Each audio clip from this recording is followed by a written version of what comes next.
Kenya Barris, welcome back to the Tonight Show. Thanks for being here. I want to talk to you about you people. Oh, thank you. Eddie, congratulations. Eddie Murphy, thanks. Jonah Hill, it's great. I want to get into all that. But first, you were telling me about a movie you're doing now, backstage. You're working on a new film. Yes. And can we talk about this? Yeah, let's talk about it. It's kind of a reimagining of The Wizard of Oz. Yeah. Well, that's a big thing. It's a big deal. It's a big deal. How did you end up there, and how are you going to do this? Me and Rashida Jones, who's my sister, wanted to do The Wiz. Yeah. And, her dad did the music for it, and we thought it would be great. And we went to the studio who owns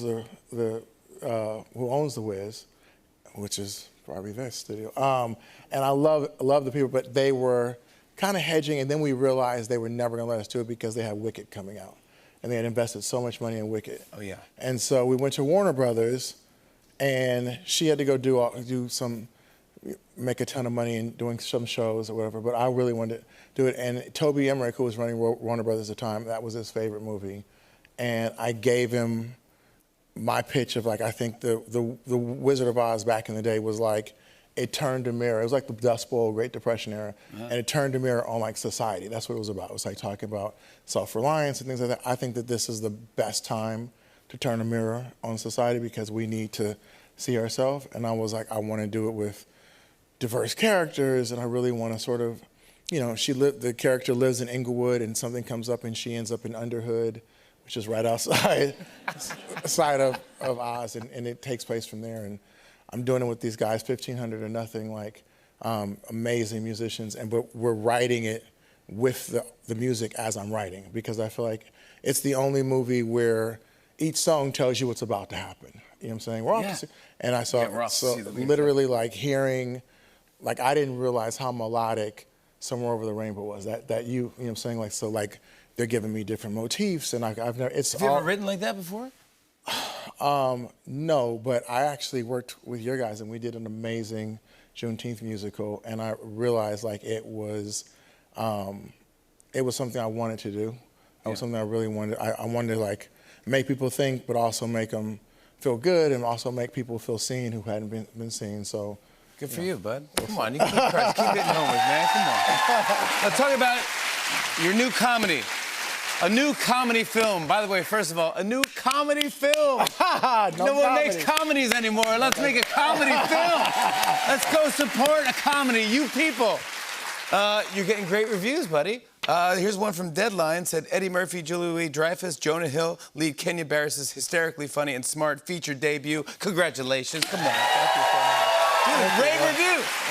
Great review. You co-wrote the script with Jonah Hill, yeah, who's very funny, one of our favorites, very funny in this movie. How did you guys get together?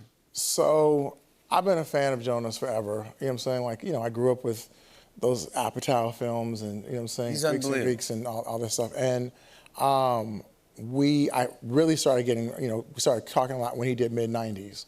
Because I was like, bro, you killed it. Oh, that was great. He killed it. And I was, so, he was like telling me he likes the stuff that I do. He's like, he likes talking about stuff. He's like, he has an idea. And it was supposed to be a 30-minute meeting, ended up being 3 hours that led to 2 weeks of us putting together a pitch. And he was dating this Colombian girl.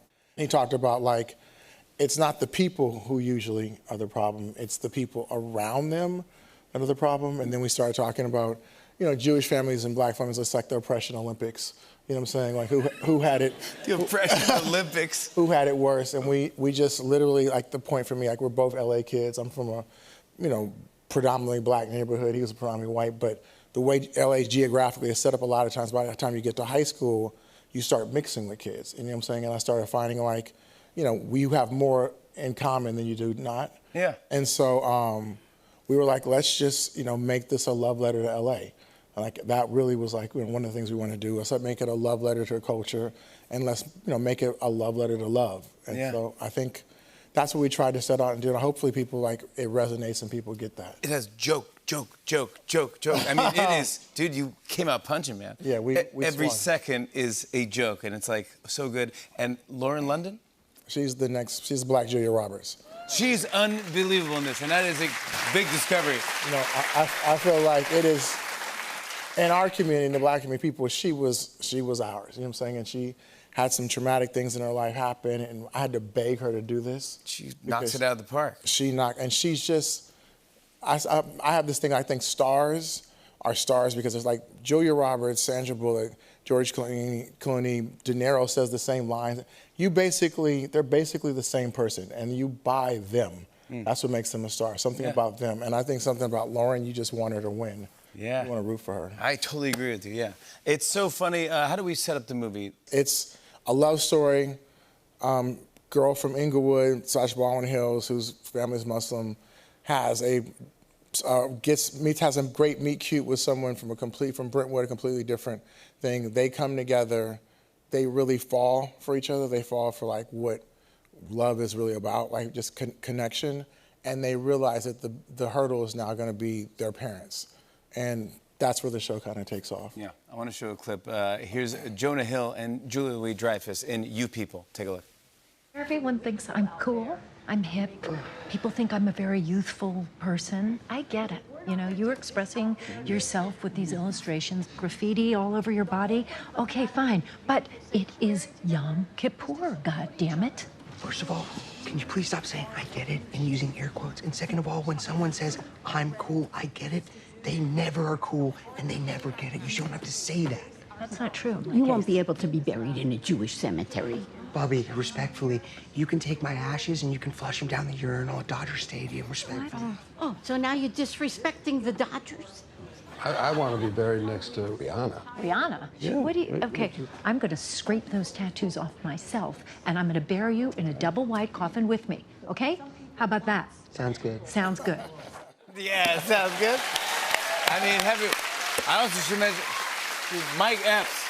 Oh my God. Mike Epps kills in every scene in this movie. Oh my God. That dude was on fire, man. Him and Deion Cole are just like, it was crazy because Eddie is everybody's like, you know, all the comedians, like they look up to Eddie. Eddie Murphy. When Mike came, he was like, I'm about to show off. You know what I'm saying? And literally seeing them together, I feel like there's so much on the cutting room floor that I one day want to put out. It was, you couldn't stop laughing. Like we had to stop. I had to like tell people you gotta leave if you can't stop laughing. And if you can get Eddie Murphy to laugh, it feels good. It feels like scoring on Jordan. It does. Kenya Barris, everybody. You People is in select theaters now. Premieres on Netflix next Friday. Go see a comedy in a movie theater. We'll be right back with more Tonight Show. Stick around. Hey, hey.